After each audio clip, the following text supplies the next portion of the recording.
Hi, I'm Veronica. Welcome to Stash. Today we're going to learn how to crochet.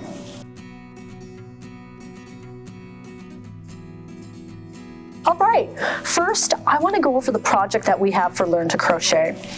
This is our Learn to Crochet cowl. It's really lovely, squishy, has great buttons, and it's been designed specifically with the new learner in mind. So we really want to set you up for success with this project.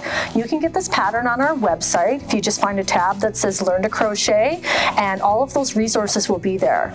Next, I want to talk about the video series itself. We have everything broken down into small component parts so that you can either watch along video by video or skip to the parts that you need.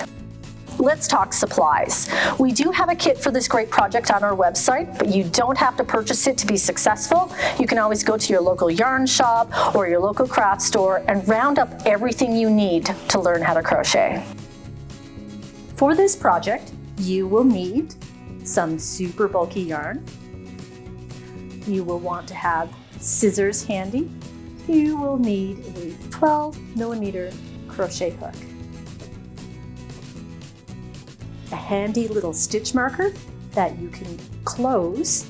You will need a darning needle for finishing, and of course 2 little cute buttons to complete your project.